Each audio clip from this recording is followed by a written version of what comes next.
So lost count which day of the war it is, but every day of war is not a good day, as you can imagine. Our lives are dominated to some extent by the Hamas deciding to throw rockets at us at any given time. And the whole atmosphere, of course, is not regular life here, as you can imagine. However, I have a few things to say. First, about the UN, the recent UN secretary. I call them United Nazis, not United Nations. This was an organization which was supposed to unite nations against war, against terror, against violence towards civilians. And here we are, and he's justifying acts of the most horrific violence known to human beings. I mean, they make the Nazis look like, like saints compared to what they did. I mean, the worst thing is they knew the Jewish history, so they burned bodies beyond recognition, but they gave us a unity and fortitude. Because I think of my parents, that, oh my God, what they underwent. Like my late father, he lived through every act of violence towards Jews in Israel before it was a state. And then afterwards, war after war, in 1973, he was doing aspara for Israel in the US. And still people are so ignorant of who's in the right, who's in the wrong. I mean, how many times can you say and tell and show the world, and yet we have this justification for what they did, targeting Jews? And this is the Secretary of the United Nations. I mean, a person who doesn't have a moral code, you can expect them to actually not justify anything, because when you don't have a moral code, then anything goes. This is the point. And what Judaism did for the world is give a moral code. It's one of the religions that gave a moral code, that it's not just neutral, that there is a right, there is a wrong, and you're not supposed to hurt anyone unless somebody's trying to kill you. And it's just, I'm thinking they're making us stronger, because we're a nation that the more they tried to kill us and harm us, we became stronger and more resilient. While other people disappeared off the face of the earth, the people of Israel survived. Yes, we were divided, but I think now people are really united. I'm hoping people are united, and I'm hoping that the Arabs that live with us, that have been badly hurt as well, the rockets that fall towards the Bedouin village, this is a Bedouin dog, killed so many.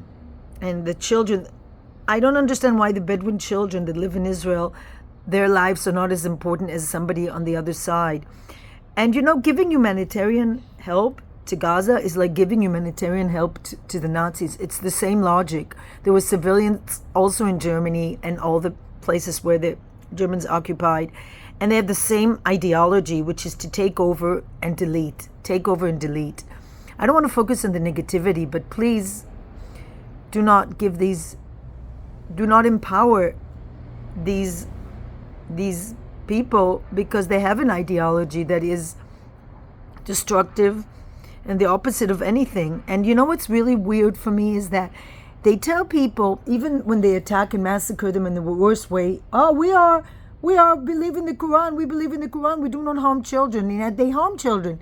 So the lack of consistency, that we are good Muslims, and then they murder and massacre and torture and rape. So how does that go together? It doesn't. It shows they don't have a moral code, because when you don't have a moral code, you lie like you breathe. And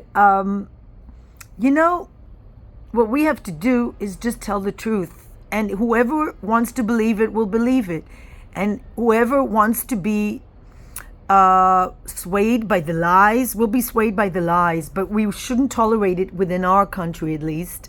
And anywhere you live in your community, whoever hears it, you should stand up for Israel, because you should stand up for a moral code that is consistent. And we have a right to defend ourselves. And just like the Allies fought the Nazis, so will Israel fight the Hamas in Gaza. And yes, civilians will be hurt, and it's horrific, but that's the price of war. And the sad thing is that the Hamas is using the civilians. I read that they're not even they're not allowed to evacuate. Their leaders don't live in Gaza.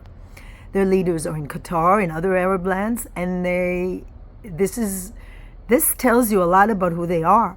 When the leader of a country doesn't even live in the country, the leader of the community is dictating war and massacres when he doesn't even live in that community, doesn't care about civilians being slaughtered. And the opposite, it serves their purpose. You have propaganda. In the New York Times, for instance, the weekend paper shouldn't have had a Palestinian girl on the ruins of a building, because in that building there were probably terrorists.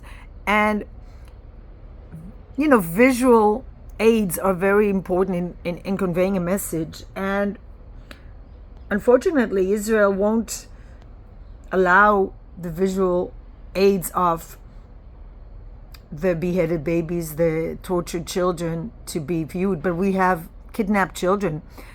Who in the world kidnaps children? And why is the UN not standing up for Israel's kidnapped children? Why? Because they're justifying it. They're justifying what they did. So obviously they're ignorant. Either they're ignorant or they don't want to know. Well, it's time that everybody knows what happened, just like everybody should know what happened in the Holocaust. And Abu Mazen, the head of the Palestinian Authority, actually did a doctorate on denying the Holocaust.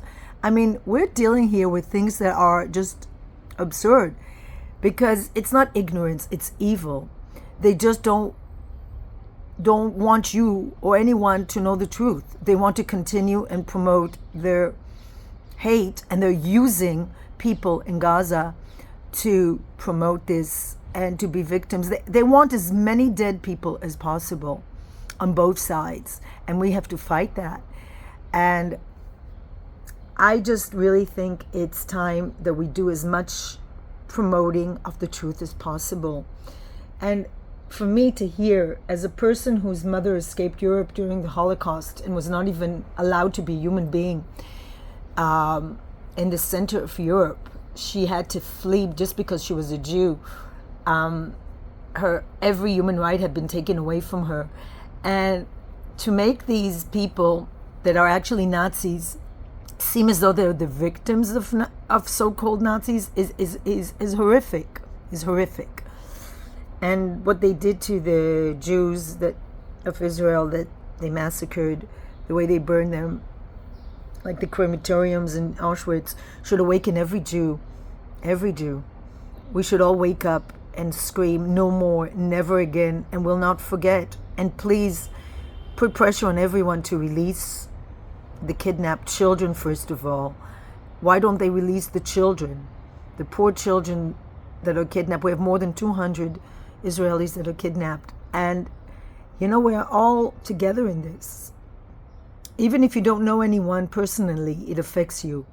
It affects everyone. It affects every decent human being. If you're a decent person with a moral code, you have to say no to this, and you have to put pressure on your governments to stand with Israel and to help us in this fight, because we are all targeted here. Arabs, Jews, dogs, cats, old people, children, we're all the target of this immoral war machine, which makes the Nazis seem harmless in comparison to what they're doing. And it's their declared intentions are to do this to the rest of the world as well. We're just the canary in the mines. We're the ones that are now suffering,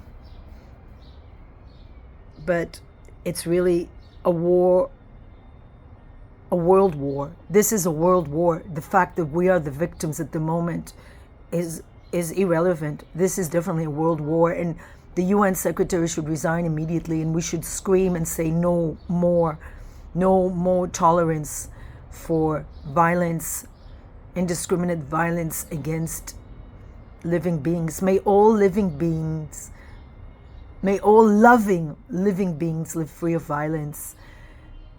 I really don't care how they did it. I know how they do it through their brainwashing. I don't care. I just want it stopped. And we should all want it stopped because it affects every living creature, every bird, every dog, every cat, every child, every man, every woman in this world. It affects us all. And you are either on the side that's fighting the worst sort of vicious, violent haters, or you're on the side that's protecting and fighting them, fighting against them. It's that simple. You can't be in the middle. You can't be neutral anymore. It's finished being neutral because it affects every creature. And for those who can't speak, for the animals, it affects everything. It affects everyone. So speak out for Israel and do not allow this stupid propaganda to take over your channels, your universities. Don't allow it, because evil will continue to spread unless you say stop. And even in a small way, through the media, social media, just stop. Just stop every hate message, every hate supporter, and stand with Israel now, because we are just the canary in the mines, and it is a world war, absolutely, against every living creature on this face of this world. So pray for us and fight for us.